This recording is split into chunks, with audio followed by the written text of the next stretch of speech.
Hi friends, welcome to quick and easy. Friends, નવી રેસિપી, નવી વાતો, નવી ટિપ્સ. ફ્રેન્ડ્સ, ધીરે ધીરે શિયાળો આવી રહ્યો છે અને હવે ગરમ ગરમ સબ્જી પરાઠા ખાવાનો ટાઈમ આવી ગયો છે. તો આજે હું તમારા માટે કોર્ન અને પનીરની સબ્જી લઈ આવી છું, જેને આપણે ઢુંગાર એટલે કે સ્મોકી ઇફેક્ટવાળી બનાવીશું. તો ચલો આપણે રેસિપી સ્ટાર્ટ કરવા કિચનમાં જઈએ. ફ્રેન્ડ્સ, તો એના માટે આપણે સૌથી પહેલાં આપણે પનીરને મેરિનેટ કરવાનું છે, પણ બહુ ઝંઝટ નહીં.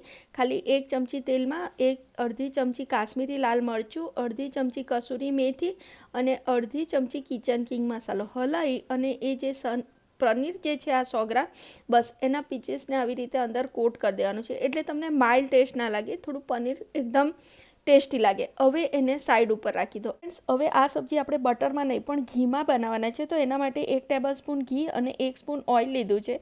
એમાં આપણે ખડા મસાલા લાગીશું, તો તજ, લવિંગ, મરી, એક મોટો ઇલાયચો અને આ જાવંત્રી છે, બસ એ નાખી અને હલાવીને એમાં આપણે આ ડુંગળી મેં એક મીડિયમ સાઇઝની કટ કરીને રાખી હતી, એ નાખી અને એને બરાબર હલાવી લેવાનું. હવે ડુંગળી જલ્દી ચડી જાય ને એટલે થોડુંક આપણે અંદર મીઠું નાખી અને બરાબર હલાવી લઈશું અને થોડીક ડુંગળીને ચડવા દઈશું. થોડીક ડુંગળી સોફ્ટ થઈ જાય અને ચડી જાય ને એટલે એમાં આદું ઉમેરવાનું છે, એ લીલું મરચું 1 નંગ છે અને 5 થી 6 લસણની કળી છે, બસ એ નાખીને બધું હલાવી દેવાનું. 2-3 મિનિટ પછી એમાં એક ટામેટું મેં ચોપ કરીને રાખ્યું હતું, એ ઉમેરી દીધું છે. હવે એમાં આ કાશ્મીરી લાલ મરચું ઉમેર્યું છે, કસૂરી મેથીનો પાવડર મેં ઉમેર્યો છે, રેગ્યુલર આપણું આ લાલ મરચું મેં ઉમેર્યું છે, ધાણા જીરુંનો પાવડર મેં ઉમેર્યો છે, આ કિચન કિંગ મસાલો મેં ઉમેર્યો છે. દરેકનું મેઝરમેન્ટ ડિસ્ક્રિપ્શનમાં છે અને સ્ક્રીન ઉપર પણ તમને દેખાય છે. બસ હવે એને સોતે કરી લેવાનું છે. હવે મસાલા બળી ના જાય એટલે એક સહેજ પાણી ઉમેરી અને તમારે એને થવા દેવાનું છે. 5-1 મિનિટ થવા દેશો ને એટલે એકદમ ઘી છૂટું પડીને મસ્ત તૈયાર થઈ જશે.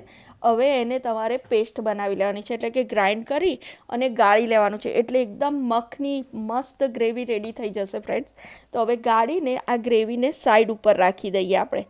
તો જુઓ તમે, એકદમ સરસ ગ્રેવી રેડી થઈ ગઈ છે ને એકદમ ક્રીમી છે. હવે એ જ પેનમાં ફરી આપણે 1 ચમચી ઘી, 1 ચમચી તેલ મૂકીશું અને એમાં જીરું ઉમેરવાનું છે. જીરું ઉમેરી અને આદું, મરચાં અને લસણ મેં ઉમેર્યા છે અને એક ચોપ નાની ડુંગળી ઉમેરવાની છે. તમને મોટા પીસીસ ગમે તો તમે એ પણ નાખી શકો છો, પણ મેં થોડા મીડિયમ સાઇઝના કર્યા. બસ હવે એ થોડી સોતે થઈ જાય એટલે ફરી થોડુંક આ ડુંગળીને આ સબ્જી જેટલું મીઠું ઉમેરવાનું છે, કસૂરી મેથી ઉમેરવાની છે અને લાલ મરચું એ ઉમેરી કાશ્મીરી અને હલાવી લેવાનું છે. હવે આ છે કેપ્સિકમ. ફ્રેન્ડ, કેપ્સિકમ નથી, આપણા રેગ્યુલર મોળા મરચાં હોય ને એનાથી કોર્ન સાથે એનો ટેસ્ટ બહુ સરસ લાગે છે.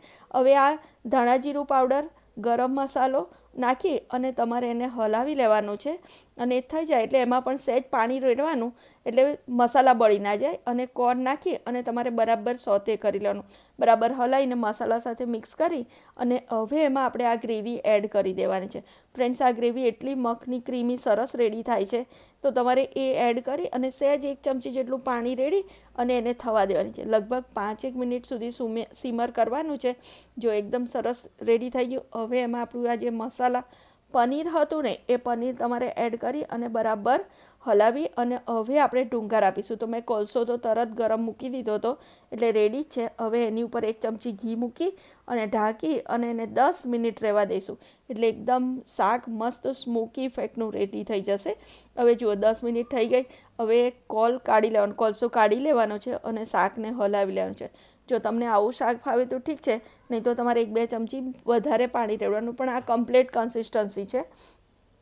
હવે એને 2 મિનિટ થવા દઈએ અને પછી એને આપણે સર્વ કરીશું. તો મેં એને સર્વ કર્યું છે. ફ્રેન્ડ્સ, સર્વ અને તમે પરાઠા, નાન ગમે તેની સાથે ખાશો તો બહુ જ સરસ લાગશે. હવે આ એક ચીઝ ક્યુબ મેં એડ કર્યું છે, એ ઓપ્શનલ છે, પણ કોર્નની સાથે ચીઝનું કોમ્બિનેશન બહુ સરસ લાગે છે, એટલે મેં આ સર્વિંગમાં લીધું છે. તો તમે એ કરી શકો છો. તો ફ્રેન્ડ્સ, આ ઇઝી સબ્જી તમને જેવી રીતે ગમે એવી રીતે તમે એન્જોય કરજો. Thank you.